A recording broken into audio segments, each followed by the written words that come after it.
पश्चिम बंगाल में विधानसभा चुनाव के पहले चरण का मतदान जारी है। मतदान सुबह 7 बजे से शुरू हुआ और शाम 6 बजे तक चलेगा।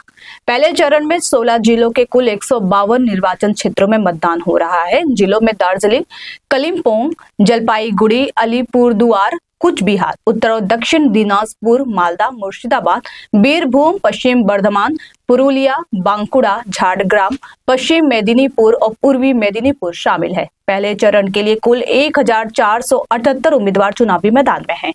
152 निर्वाचन क्षेत्रों में 44,000 से अधिक मतदान केंद्र स्थापित किए गए हैं। इनमें से 7,384 मतदान केंद्रों को अत्यधिक संवेदनशील माना जा रहा है। इस चरण में 3 करोड़ 60 लाख मतदाता अपने मताधिकार का प्रयोग करेंगे।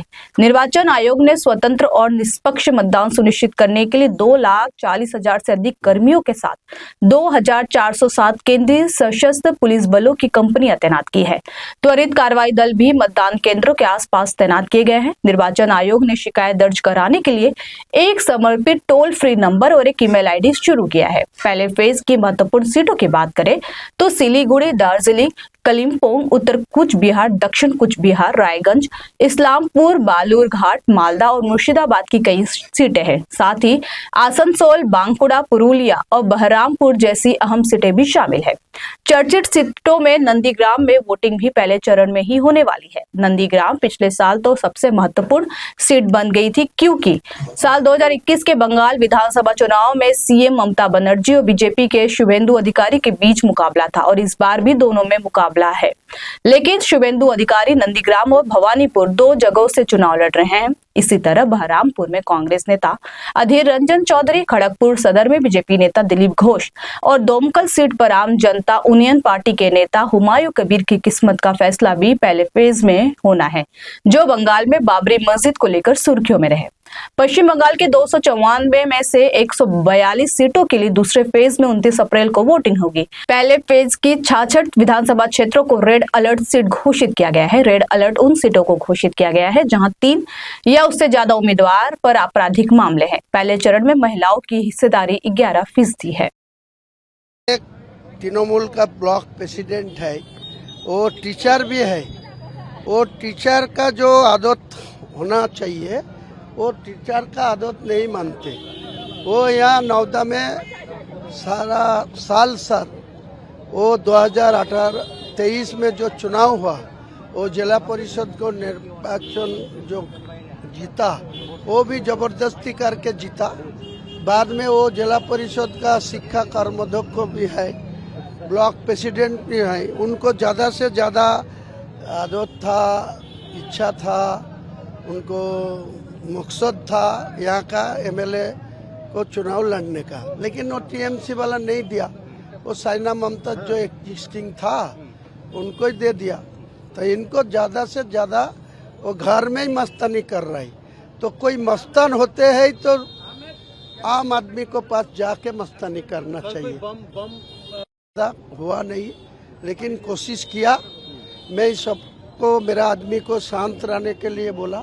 मैं शांत में वोट होना चाहिए, चुनाव होना चाहिए, भाग लेना चाहिए।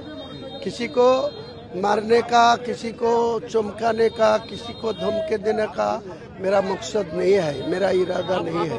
मैं वहाँ जाऊँगा, नहीं जाऊँगा। बहुत सारा डेवलपमेंट इश्यूज है, एंटी इनकम्बेंसी है, करप्शन का चार्जेस है।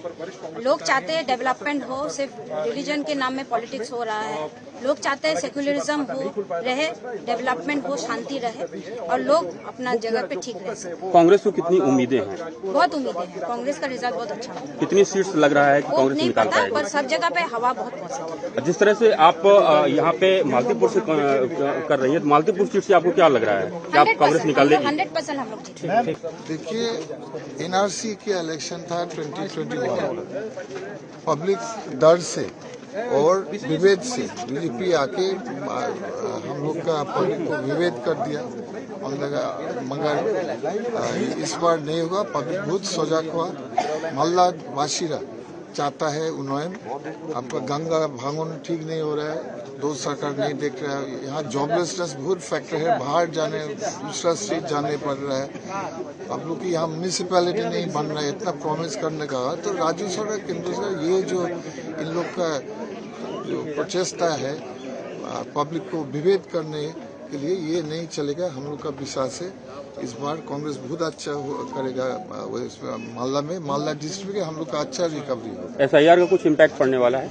SIR रिकवरी देखिए, ये हम लोग को देखते हैं तभी थोड़ा बहुत वोटर का नाम काटा है, तभी हम क्या बोले वो है। पब्लिक तो बहुत सजग हुआ है, समझ गया है ये रूलिंग पार्टीज जब भी इलेक्शन आते हैं कुछ लेके आते हैं पब्लिक का माइंड डाइवर्ट करने के लिए। मूल इश्यूज है रोटी कपड़ा और मकान, ये इश्यूज के डाइवर्ट करने के लिए SIR NRC ले आता है। लोगों को से क्या अपील करना चाहेंगे? लोगों के पास हम अपील करना चाहता है, आप धर्मों के लिए विभेद के लिए मत वोट दीजिए, आप डेवलपमेंट के लिए परिसेवा के लिए वोट दीजिए। मेरा सीधा सा सवाल है, सबसे वरिष्ठ नेता, सबसे बड़े विरोधी दल के राष्ट्रीय अध्यक्ष, उच्च सदन के नेता हैं, 55-60 साल का पार्लियामेंट्री अनुभव है, बस दोष इतना है कि वो अनुसूचित जाति के और भारतीय जनता पार्टी उसे बर्दाश्त नहीं कर सकती।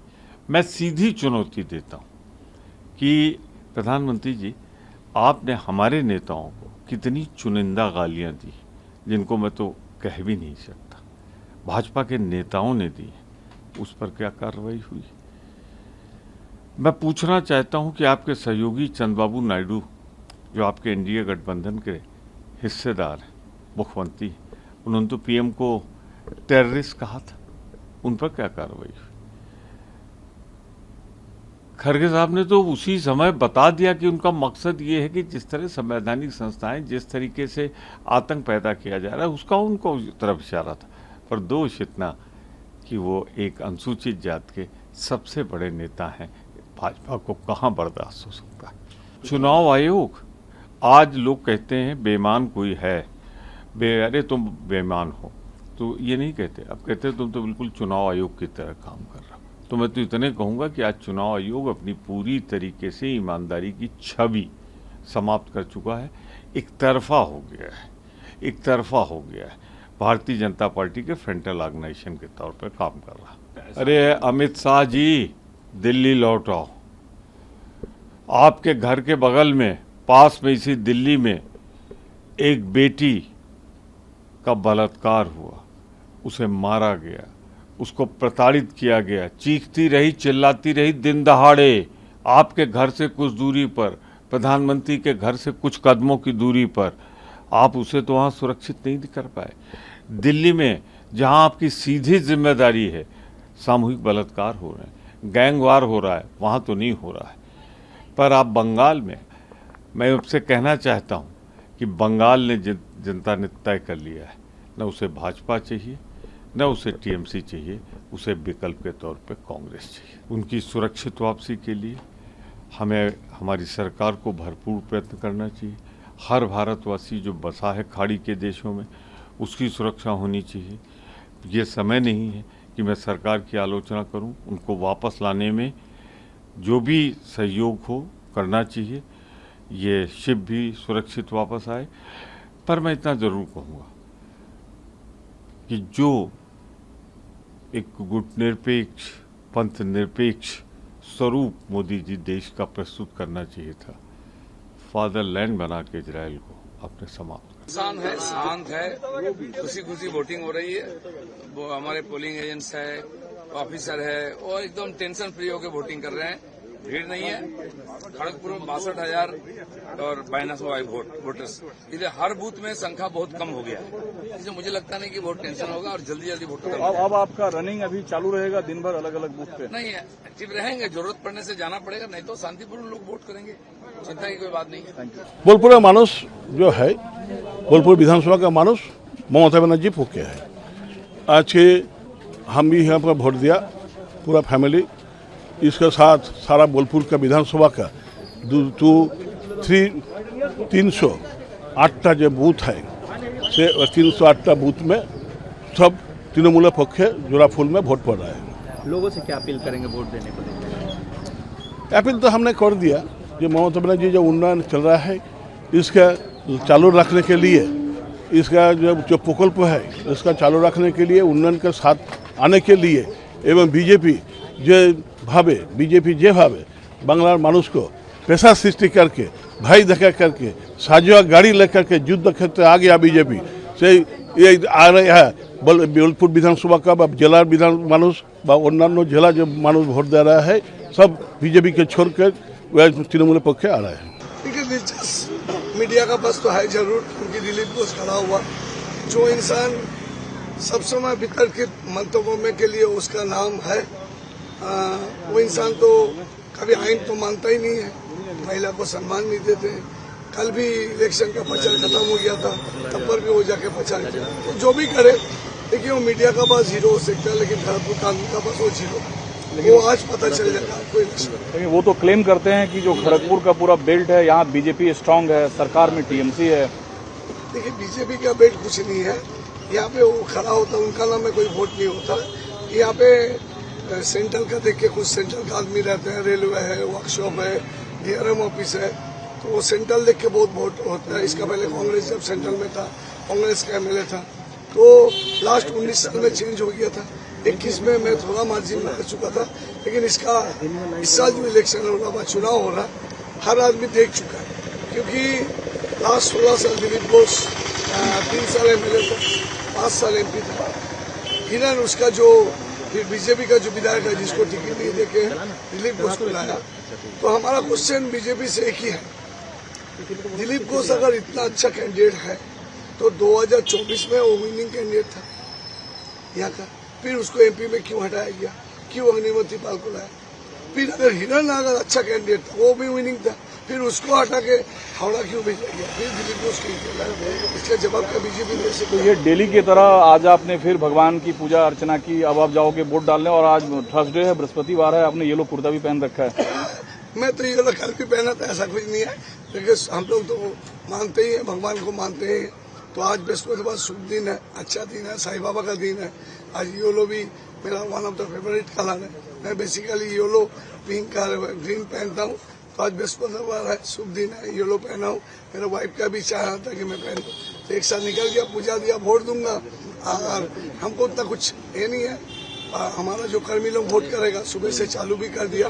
लेकिन एक चीज आ रहा, जो आरोप आ रहा बीजेपी के ऊपर, जहाँ पे उन लोगों को वोट मिलने का चांस कम है, संख्यालघु इलाका में, बेसिकली 3, 4, 5 में, वहाँ पे हर जगह में प्रॉब्लम दिखा जाता है। क्या प्रॉब्लम है? दोनों पार्टी दोनों पर वायलेंस का एलिगेशन करता है। वायलेंस नहीं हुआ, वायलेंस तो नहीं कर सकता, लेकिन वो टेक्निकल प्रॉब्लम हो रहा, कहीं ईवीएम प्रॉब्लम हो रहा, कहीं बीएलओ बदमाशी कर रहा, कहीं पे भी जबरदस्ती बोलता। बीएलओ एक इंसान वोटर है, उसका ऑल डॉक्यूमेंट्स है, उसको बोल रहा है कि बीएलओ कोई कागज बीएलओ जो पहुंचाया 1 महीना पहुंचाया, कोई घर में नहीं था होगा, उसको मिला नहीं। अभी वो जब वोट देने जा रहा तो उसको रोक दिया जा रहा है। तो ये क्यों? मैंने एसडीओ को कंप्लेन किया, फिर एसडीओ अभी क्या कर रहा मालूम नहीं है।